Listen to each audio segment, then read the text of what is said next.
எல்லோரும் எப்படி இருக்கீங்க? நான் அங்கே ஹேமா. 30 டேஸ் இன்டர்மிட்டன்ட் ஃபாஸ்டிங்கில் இன்றைக்கி டே 17, அதாவது 17. ஸோ இன்றைக்கி என்னெல்லாம் சாப்பிட்டேன், இந்த டே ஃபுல்லாக எப்படி போச்சுன்னு தான் இந்த வீடியோவில் இருக்கும். வீடியோ ரொம்ப இன்ட்ரெஸ்டிங்காகவும் என்டர்டெயினாகவும் இருக்கும். ஸோ வீடியோ ஸ்கிப் பண்ணாமல் பாருங்கள்.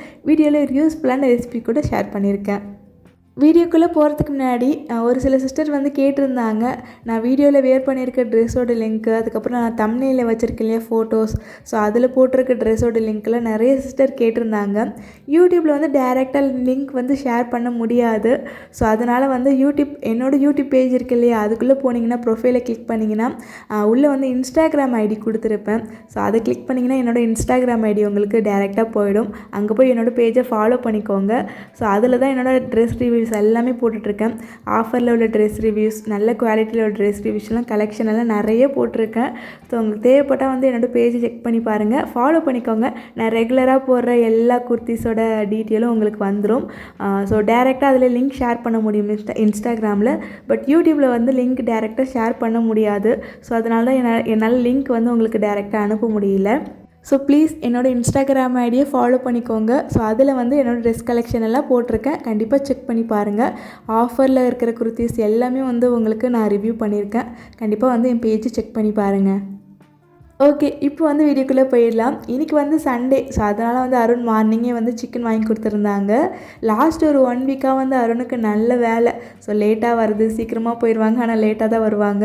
ஸோ அதுமாதிரி இன்றைக்கி சண்டே வேலை இருந்தது. எப்பவுமே சண்டே லீவு தான் ஆஃபீஸ், பட் இன்றைக்கி சண்டே வேலை இருந்ததால் அருண் வந்து மார்னிங்கே வந்து சிக்கன் வாங்கி வச்சுட்டு ஸோ ஆஃபீஸ் கிளம்பிட்டாங்க. ஸோ அதுக்கப்புறம் தான் வந்து நான் வந்து லன்ச் செய்கிறதுக்கு கிச்சனுக்கு வந்திருந்தேன். இன்றைக்கி லஞ்சுக்கு வந்து சிக்கன் கிரேவி தான் ரெடி பண்ணியிருந்தேன். அருண் வந்து லஞ்சுக்கு வந்துடுவாங்க. ஸோ அதுக்குள்ளே குயிக்காக வந்து எல்லாத்தையும் ரெடி பண்ணிடலான்னு சொல்லிட்டு ஸ்டார்ட் பண்ணியாச்சு. அருண் மார்னிங்கே சீக்கிரம் எழுந்து ஆஃபீஸ் போயிட்டாங்க. ஆனால் நான் எழுந்தது என்னமோ 10 மணிக்கு மேலே தான். பாப்பாவும் தம்பியெல்லாம் தூங்கிட்டு இருந்தாங்க. ஸோ நானும் அவங்க கூட சேர்ந்து நல்லா தூங்கிட்டேன்.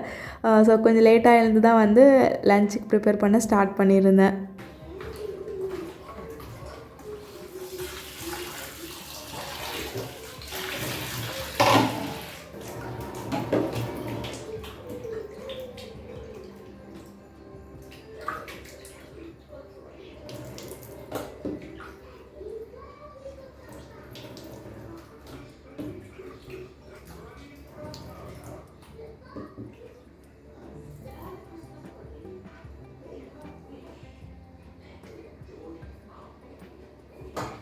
நான் எப்போயுமே சிக்கன் க்ளீன் பண்ணும்போது அதில் இருக்கிற கொழுப்பெல்லாம் வந்து நல்லா க்ளீன் பண்ணி எடுத்துடுவேன்.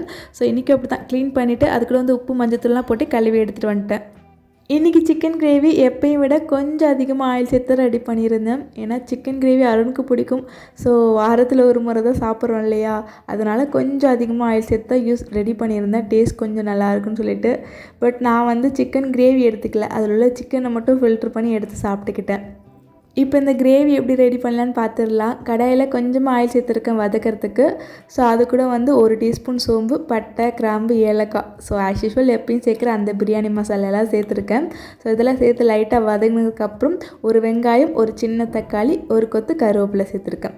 ஸோ அதையும் சேர்த்துட்டு நல்லா வதக்கி விட்டுக்கலாம்.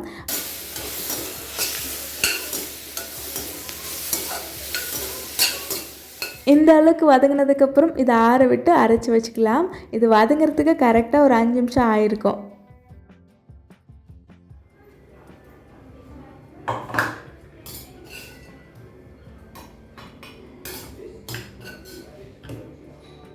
இன்டர்மிட்டன்ட் ஃபாஸ்டிங்கில் இன்னையோடு சேர்த்து 17 நாள் முடிய போகுது. இன்னும் பேலன்ஸ் ஒரு 13 டேஸ் 13 நாள் தான் இருக்குது. இந்த 30 டேஸ் இன்டர்மிட்டன்ட் ஃபாஸ்டிங்கில் எனக்கு வந்து எவ்வளோ வெயிட் லாஸ் ஆகுதுன்னு தெரியல. ஆனால் மேக்ஸிமம் வந்து ரொம்ப கம்மியாக தான் எனக்கு வெயிட் லாஸ் நடக்கும். ஏன்னா நான் ஆல்ரெடி வந்து வெயிட் லாஸ் பண்ணிட்டேன். இதுக்கப்புறம் வந்து ரொம்ப ஸ்லோவாக தான் இருக்கும் வெயிட் லாஸ். ஆனால் நீங்கள் ஃபஸ்ட் டைம் வந்து இன்டர்மிட்டன்ட் ஃபாஸ்டிங் ஃபாலோ பண்ணிங்கன்னா உங்களுக்கு வெயிட் லாஸ் வந்து அதிகமாக தான் இருக்கும். இன்னும் நிறைய சிஸ்டர் வந்து எனக்கு கமெண்ட் பண்ணிட்டு தான் இருக்காங்க. ஒரு சில சிஸ்டர் வந்து எனக்கு இன்னும் 1 வீக் ட்ரை பண்ணி இன்னும் எனக்கு வந்து வெயிட் லாஸே நடக்கலைன்னு சொல்லியிருந்தாங்க. ஒரு சில சிஸ்டர் வந்து 1 வீக் ட்ரை பண்ணி எனக்கு வந்து வெயிட் லாஸ் நடந்திருக்கு, 1 kg கிட்ட நான் லாஸ் பண்ணியிருக்கேன்னு சொல்லியிருந்தாங்க. இதில் வந்து 2 பேருமே ஒரே மாதிரி தான் வெயிட் லாஸ் பண்ண ஸ்டார்ட் பண்ணியிருப்பீங்க. ஒரு சில பாடிக்கு வந்து கொஞ்சம் லேட் ஆகும், ஒரு சில பாடிக்கு வந்து குயிக்காக வந்து வெயிட் லாஸ் நடக்கும்.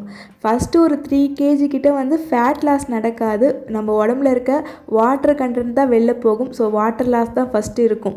ஸோ அதனால் சில பேருக்கு வந்து குயிக்காக வெயிட் லாஸ் நடக்கிறது வந்து ஃபஸ்ட்டு வந்து வாட்டர் கண்டென்ட் வெளில போயிடும். ஸோ அதுக்கப்புறம் தான் வந்து வெயிட் லாஸ் நடக்கும். நீங்கள் வந்து வெயிட் லாஸ் நடக்கலைன்னா ஃபீல் பண்ணக்கூடாது. அது நான் சொன்ன மாதிரி 1 month ஃபாலோ பண்ணுங்கள். ஸோ 1 monthல வந்து உங்களுக்கு கண்டிப்பாக வெயிட் லாஸ் நடக்கும். 1 month ஃபாலோ பண்ணி உங்களுக்கு வெயிட் லாஸே அவ்வளோவா ஆகலைன்னா ஒன்று நீங்கள் இந்த டயட்டை வந்து ஸ்ட்ரிக்டாக ஃபாலோ பண்ணியிருக்க மாட்டீங்க. அப்படி இல்லைனா நீங்கள் வந்து இன்னும் கொஞ்சம் வந்து ஃபுட் கண்ட்ரோல் பண்ணணும். அது கூட வந்து கொஞ்சம் எக்ஸசைஸ் இல்லைனா வாக்கிங் இன்க்ளூட் பண்ணணும். ஸோ அப்போ தான் வந்து உங்களுக்கு வெயிட் லாஸ் நடக்கும். அது ஒரு சில பாடி கண்டிஷனுக்கு அப்படி தான். ஸோ அது வேறு வழி இல்லை. நீங்கள் வெயிட் லாஸ் பண்ணி ஆகணும்னா கொஞ்சமாக ஒரு வாக்கிங் ஒரு 1/2 hour ஆச்சும் போங்க. ஸோ அப்போ வந்து வெயிட் லாஸ் வந்து குயிக்காக இருக்கும். ஸோ 1 month கழித்து உங்களுக்கு வெயிட் லாஸ் ஆகலைன்னா ஸோ இதை வந்து இன்க்ரீஸ் பண்ணால் தான் உங்களுக்கு அடுத்தது வெயிட் லாஸ் நடக்கும். அதுக்கப்புறம் கண்டிப்பாக நடக்கும். ஸோ வெயிட் லாஸே ஆகாமல் இருக்கவே இருக்காது. ஸோ எல்லா பாடிக்கும் வந்து வெயிட் லாஸ் நடக்கும். ஆனால் ஒரு சில பாடிக்கு ஸ்லோவாக இருக்கும், ஒரு சில பாடிக்கு வந்து குயிக்காக இருக்கும். ஸோ இதுதான் டிஃப்ரென்ஸ். ஆனால் வெயிட் லாஸ் யாருக்குமே நடக்கவே நடக்காதுன்னு மட்டும் நினைக்காதீங்க. கண்டிப்பாக வெயிட் லாஸ் ஆகும். நீங்கள் ஸ்ட்ரிக்டாக வந்து எந்த டயட்டையும் ஃபாலோ பண்ணால். ஸோ நான் சொன்னதை மட்டும் மைண்டில் வச்சுக்கோங்க. நானுமே உங்களை மாதிரி தான் வெயிட் லாஸே நடக்காதுன்னு நினச்சிட்டு இருந்தேன். ஒரு ஸ்டேஜுக்கு அப்புறம் வெயிட் லாஸ்னே நடக்கலன்னு சொல்லி டிப்ரெஷன் ஆகி நிறைய சாப்பிட ஆரம்பிச்சிட்டேன். சாப்பாடு சாப்பிடுவேன், நிறையா ஜங்க் ஃபுட்டு நிறைய சாப்பிடுவேன். ஸோ அதனால் இன்னும் வெயிட் அதிகமாச்சு. ஒரு ஸ்டேஜுக்கு மேலே ரொம்ப நேரம் நிற்க முடியாது, எனக்கு பாதம் அவ்வளோ வலிக்கும். ஸோ ரொம்ப ஃபேட்டாக இருக்கிறதால இர்ரெகுலர் பீரியட்னு சொல்லி நிறைய பிரச்சனை வந்துச்சு. ஸோ அதனால் கண்டிப்பாக வந்து வெயிட் லாஸ் பண்ணி ஆகணும்னு நான் ஸ்டார்ட் பண்ணது தான். 3 month தான் ரொம்ப ஸ்ட்ரிக்டாக ஃபாலோ பண்ணேன். 3 month இந்த இன்டர்மிட்டன்ட் ஃபாஸ்டிங்கை ஃபாலோ பண்ணேன். நம்ப முடியாத அளவுக்கு எனக்கு ரிசல்ட் வந்திருந்தது. 15 கிலோ லாஸ் பண்ணியிருக்கேன். ஸோ அதுவே எனக்கு ஆச்சரியமாக இருந்தது. ஏன்னா இந்த இன்டர்மிட்டன்ட் ஃபாஸ்டிங்ஸ் ஃபாலோ பண்ணும்போது என்கிட்ட வந்து வெயிட் மிஷினே கிடையாது. நான் எவ்வளோ வெயிட்டில் இருக்கேன், எனக்கு வெயிட் லாஸ் ஆச்சான்னு கூட எனக்கு தெரியாது. நான் பாட்டுக்க வந்து எந்த ஒரு மைண்ட்லேயும் எதுவும் வச்சுக்காமல் கன்சிஸ்டன்சியாக வந்து இதை ஃபாலோ பண்ணிகிட்டே இருந்தேன். 3 months விடாமல் ஃபாலோ பண்ணேன். என்ன நடந்தாலும் சரி ஃபாலோ பண்ணேன். ஸோ வெயிட் லாஸ் பண்ணிட்டேன். அதுக்கப்புறம் 3 months கழிச்சு பார்த்தா தான் தெரியுது நான் 15 கிலோ வந்து வெயிட் லாஸ் பண்ணியிருக்கேன்னு சொல்லிட்டு. ஸோ அதனால் நீங்களும் வந்து விட்டுறாதீங்க. கண்டிப்பாக வந்து விடாமல் வந்து இந்த இன்டர்மிட்டன்ட் ஃபாஸ்டிங்கும் ஃபாலோ பண்ணுங்கள். வெயிட் லாஸ் வந்து கண்டிப்பாக நடக்கும். ஸோ நான் சொல்கிறேன், என்னாலையும் வெயிட் லாஸ் பண்ண முடியும்னா உங்களாலையும் வெயிட் லாஸ் கண்டிப்பாக பண்ண முடியும். ஓகே, இப்போ வீடியோக்குள்ளே வரலாம். இன்றைக்கி ஃபாஸ்டிங்கை பிரேக் பண்ணுறதுக்கு நெல்லிக்காய் மோர் தான் ரெடி பண்ணியிருந்தேன். எனக்கும் அருணுக்கும் சேர்த்து தான் ரெடி பண்ணியிருந்தேன். ஒரு 3 நெல்லிக்காய் எடுத்திருந்தேன். அதை சின்ன சின்னதாக கட் பண்ணி மிக்ஸி ஜாரில் சேர்த்துருக்கேன். அது கூட வந்து மிளகு, சீரகம் இதெல்லாம் ஒரு 1/4 teaspoon கிட்ட சேர்த்துருக்கேன். ஒரு சின்ன துண்டு இஞ்சி, அது கூட வந்து ஒரு கொத்து கருவேப்பிலை சேர்த்துருக்கேன். 1லேருந்து 2 கொத்து கருவேப்பிலை சேர்த்துக்கோங்க. அதையும் சேர்த்துட்டு தேவையான உப்பு சேர்த்துட்டு அந்த தயிர் இருக்கு இல்லையா, அது வந்து ஒரு 4-5 tablespoon கிட்ட தயிர் சேர்த்துருக்கேன். ஸோ அதையும் சேர்த்துட்டு நல்லா அடிச்சுட்டு ஃபில்ட்ரு பண்ணிக்கோங்க. தண்ணி கொஞ்சம் எக்ஸ்ட்ரா சேர்த்து அதுக்கப்புறம் ஃபில்ட்ரு பண்ணிக்கோங்க. ஒரு 2 times வந்து நல்லா ஃபில்ட்ரு பண்ணி அதுக்கப்புறம் குடிச்சிக்கலாம். டேஸ்ட் ரொம்ப நல்லாயிருக்கும். இந்த வெயிலுக்கு நல்ல குளுன்னு குடிக்கிறதுக்கு ரொம்ப நல்லா இருந்தது. ஸோ ஒரு 11:30 கிட்ட வந்து ஃபாஸ்டிங்கை பிரேக் பண்ணியிருந்தேன். சிக்கன் வந்து அடுப்பில் வச்சுட்டு வந்து தான் ஃபாஸ்டிங் வந்து பிரேக் பண்ணியிருந்தேன். சிக்கன் வந்து தண்ணி விட்டு ஓரளவுக்கு வெந்து வந்துடுச்சு. இப்போ அதில் தேவையான மசாலா எல்லாம் ஆட் பண்ணிக்கலாம். ஒரு 10 நிமிஷம் ஆச்சு சிக்கன் வந்து தண்ணி விட்டு வெந்து தண்ணி இப்போ வந்து ஓரளவுக்கு சுண்டிடுச்சு. ஸோ இதில் வந்து மசாலாலாம் ஆட் பண்ணிக்கலாம். எப்பவும் போல தான் மிளகாத்தூள், கொத்தமல்லி தூள், அதுக்கப்புறம் வந்து கரம் மசாலா, அப்புறம் சிக்கன் மசாலா சேர்த்துருக்கேன். சிக்கன் குழம்புன்றதால கொஞ்சமாக வந்து சிக்கன் மசாலா சேர்த்துருக்கேன். மிளகாத்தூள், கொத்தமல்லி தூள் வந்து 1 teaspoon கிட்ட ரெண்டுமே சேர்த்துருந்தேன். 1/2 teaspoon வந்து கரம் மசாலா, சிக்கன் மசாலாவும் 1 teaspoon கிட்ட சேர்த்துருந்தேன். ஸோ இதில் சேர்த்துட்டு நல்லா மிக்ஸ் பண்ணி விட்டுருங்க.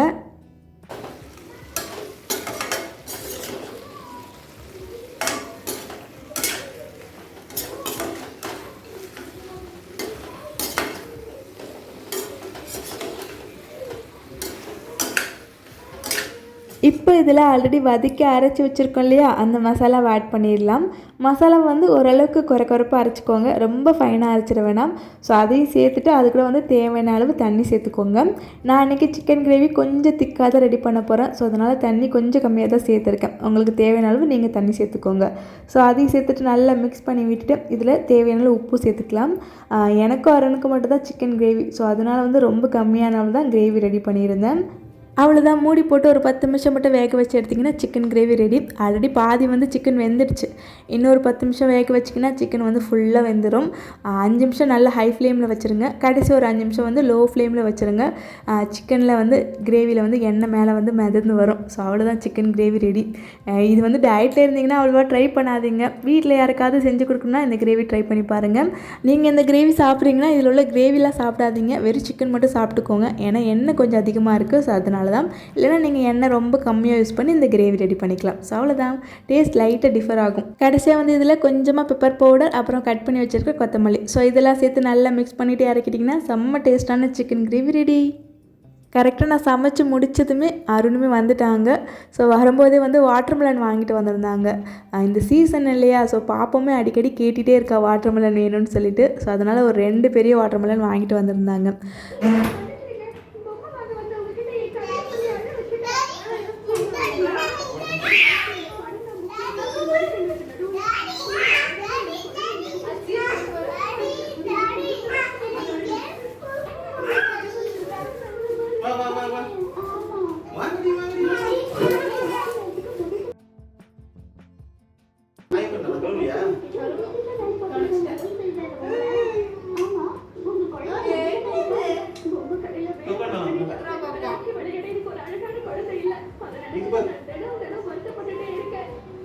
விட்டுருமா காலை.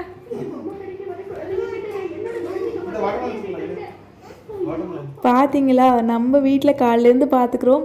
ஸோ ஆனால் அவங்க டாடா ஆஃபீஸ் போயிட்டு வீட்டுக்கு வந்தால் உடனே வந்து 2 பேரும் அவ்வளோ எக்ஸைட்மெண்ட் ஆகிடுவாங்க. இதில் எக்ஸ்ட்ரா வந்து தம்பி அங்கேருந்து அப்படி கத்துறான். ஸோ தூக்கணுமா. ஸோ அவங்க வந்ததுமே ஃபஸ்ட்டு வந்து அவனை தூக்கணும். அது வரைக்கும் கத்திட்டே இருப்பான், இல்லைன்னா அவன் பின்னாடி போயிட்டே தான் இருப்பான். அவன் கடைசி அவங்க தூக்குற வரைக்கும் விடவே மாட்டான். அது வரைக்கும் அவன் கத்திகிட்டே தான் இருப்பான். வாட்டர்மெலன் வீட்டுக்கு வந்ததுமே உடனே கட் பண்ணி சாப்பிட்டாச்சு. அப்போ தான் ஃபாஸ்டிங்கும் பிரேக் பண்ணியிருந்தேன் இல்லையா. ஸோ வந்து கட் பண்ணி ஒரு 2-3 பீஸ் நல்லா சாப்பிட்டாச்சு. வெயிட் லாஸில் இருந்தீங்கன்னா வாட்டர்மெலன் தாராளமாக சாப்பிட்லாங்க. அதுவும் இப்போ சம்மர் சீசன் இல்லையா. ஸோ கண்டிப்பாக சாப்பிடுங்க. இது லோ கேலரி தான். ஸோ வெயிட் லாஸ்க்கு யூஸ்ஃபுல்லாக தான் இருக்கும். சாப்பிடுங்க. நிறைய சிஸ்டர் கேட்டிருந்தீங்க எந்த ஃப்ரூட் சாப்பிடணும், ஸோ எவ்வளோ சாப்பிடணும்னு கேட்டிருந்தீங்க. ஃப்ரூட் எல்லாமே சாப்பிட்லாம், ஆனால் கொஞ்சம் அளவாக சாப்பிட்டுக்கோங்க. இந்த மாதிரி வாட்டர் கண்டென்ட் அதிகமாக இருக்கிற ஃப்ரூட் இருக்கு இல்லையா, அது சாப்பிட்டுக்கலாம் அதிகமாக. அதில் கொஞ்சம் கலரிஸ் தான் இருக்கும். ஸோ மற்றபடி எல்லா ஃப்ரூட்டும் கொஞ்சம் அதிகமான கலரிஸ் இருக்கும். இருந்தாலும் கொஞ்சம் அளவாக சாப்பிட்டுக்கோங்க. ஒரு பனானா, ஒரு ஆப்பிள், இந்த மாதிரி வாட்டர்மெலன் 2-3 பீஸ், அந்த மாதிரி கொஞ்சம் அளவாக சாப்பிட்டுக்கோங்க. ஸோ பெருசாக வந்து வெயிட்லாம் வந்து கெயின் ஆகாது.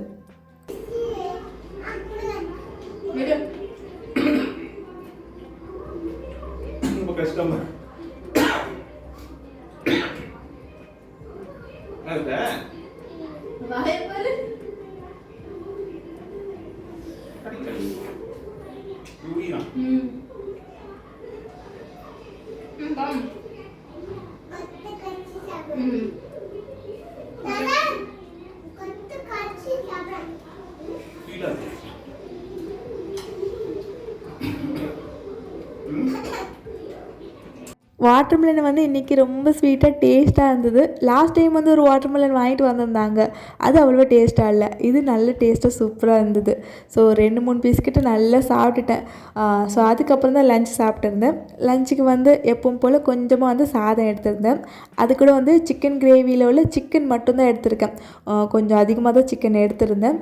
அது கூட வந்து நேற்று வந்து காலிஃப்ளவர் குருமா ரெடி பண்ணியிருந்தேன் இல்லையா, அது கொஞ்சம் பேலன்ஸ் இருந்தது. அது வேஸ்ட் ஆகிடும்னு சொல்லிட்டு அதில் உள்ள காலிஃப்ளவர்லாம் எடுத்து அதுவுமே கொஞ்சம் வச்சுக்கிட்டு, அதுக்குள்ளே வந்து ஒரு பாயில்டு எக் அப்படியே சாப்பிட்றதுக்கு கொஞ்சம் கஷ்டமாக இருக்கும்.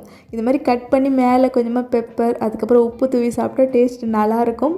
எனக்கு பாயில்டு எக் அவ்வளோவா பிடிக்காது. ஸோ அதனால் இந்த மாதிரி கட் பண்ணி உப்பு பெப்பர் போட்டு சாப்பிட்டா டேஸ்ட் நல்லாயிருக்கும்.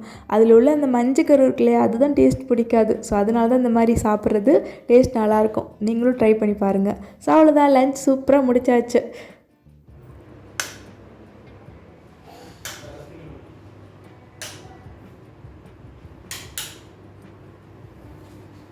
அதுக்கப்புறம் நைட் டின்னர் செய்கிறதுக்கு ஒரு 7 மணிக்கிட்ட கிச்சன் வந்திருந்தேன். இன்றைக்கி வந்து நட்ஸே சாப்பிடல, மறந்துட்டேன். ஈவினிங் போல் சாப்பிட்லான்னு நினச்சிருந்தேன், ஆனால் ஈவினிங் நல்லா தூங்கிட்டேன் லஞ்ச் சாப்பிட்டு முடிச்சதுமே. ஒரு சில சிஸ்டர் இன்னும் கேட்குறீங்க மதிய டைமில் தூங்கலாமான்னு சொல்லிட்டு. தாராளமாக தூங்கலாம், ஒன்றும் ஆகாது. நான்லாம் நல்லா தூங்குவேன். எனக்கு எப்போல்லாம் டைம் கிடைக்குதோ அப்போல்லாம் வந்து தூங்குவேன்.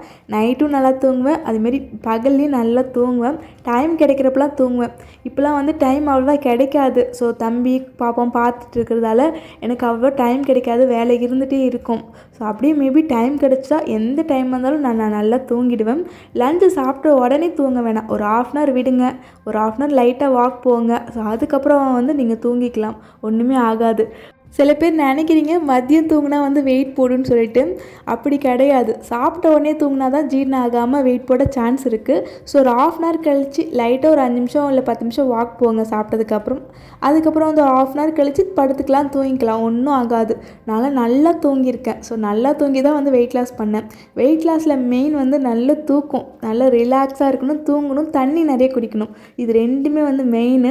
ஸோ அதனால் ரெண்டுமே வந்து ஃபாலோ பண்ணுங்கள். எந்த டைமாக இருந்தாலும் தூங்குங்க. ஈவினிங் டைம் இருந்தாலும் சரி, இல்லை ஆஃப்டர்நூன் சரி, இல்லை மார்னிங்கும் சரி. ஸோ எப்போ உங்களுக்கு டைம் கிடைக்குதோ அப்போ தூங்குங்க. நல்லா வந்து மைண்டு ரிலாக்ஸாக வச்சுக்கோங்க. ஸோ அப்போ தான் வெயிட் லாஸ் நல்ல குயிக்காக நடக்கும். இன்றைக்கி நைட் டின்னர் எப்பவும் போல் சப்பாத்தி தான். பாப்பாவுக்கும் அருணுக்கும் சாதம் இருக்குது. லஞ்சுக்கு செய்யும்போதே டின்னருக்கு சேர்த்து அவங்களுக்கு சாதம் ரெடி பண்ணி வச்சுட்டேன். எனக்கு மட்டும் சப்பாத்தி வந்து மாவு பிணைஞ்சு வச்சுருந்தேன் மதியம் போல். ஸோ அதில் வந்து 2 சப்பாத்தி மட்டும் நான் செஞ்சுருந்தேன். சிக்கன் கிரேவிக்கு சப்பாத்தி நல்லாயிருக்கும் இல்லையா? ஸோ அதனால தான் சப்பாத்தி. இல்லைனாலும் மேக்ஸிமம் வந்து டின்னருக்கு நான் வந்து சப்பாத்தி தான் செய்வேன். வேறு எதுவும் செய்கிறதுக்கு அவ்வளோவா எனக்கு ஈஸியாக இல்லை வேலை. சப்பாத்தினா எனக்கு கொஞ்சம் ஈஸியாக இருக்குது. ஸோ கம்ஃபர்டபுளாக இருக்கிறதால நான் அதான் டின்னருக்காக அதான் செய்கிறேன். உங்களுக்கு வேறு எந்த ரெசிபி இருந்தாலும் நீங்கள் செஞ்சுக்கலாம். வெயிட் லாஸில் இருக்கும்போது இந்த கம்பு, ராகி இதெல்லாம் இருக்குது இல்லையா? ஸோ அதெல்லாம் எடுத்துக்கலாம். டின்னருக்கு நீங்கள் எடுத்துக்கோங்க. ஸோ நான் சாப்பிட்றதோ சாப்பிடணும்னு கிடையாது. ஸோ உங்களுக்கு எது ஈஸியாக கன்வீனியண்ட்டாக இருக்குதோ ஸோ அது வந்து நீங்கள் டின்னருக்கு நீங்கள் சாப்பிட்டுக்கலாம்.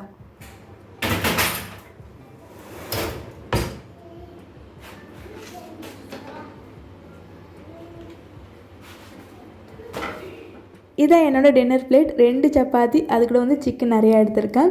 கிரேவி எடுக்கல, வெறும் சிக்கன் மட்டும் ஃபில்டர் பண்ணி எடுத்திருக்கேன். ஸோ அது கூட இன்றைக்கி ஃபைபருக்கு வந்து நேற்று எடுத்த மாதிரி பாலக்கீரை, முட்டைக்கோஸ், அது கூட ஆனியன், ஸோ இதெல்லாம் சேர்த்து ஒரு சாலட் மாதிரி எடுத்திருக்கேன். ஸோ அவ்வளோதான், இதான் என்னோடய டின்னர் பிளேட். சூப்பராக வந்து டின்னர் முடிச்சாச்சு. இன்றைக்கும் நைட் ட்ரிங்க்லாம் குடிக்கல, அதுக்கு பதில் கொஞ்சமாக வார்ம் வாட்டர் மட்டும் குடிச்சிட்டு தூங்க போயிட்டேன். ஸோ அதுதான் கேஸ், டே 17 வந்து சூப்பராக கம்ப்ளீட் பண்ணியாச்சு. நாளைக்கு டே 18 பார்க்கலாம். ஸோ அது வரைக்கும் பாய் அண்ட் குட் நைட்.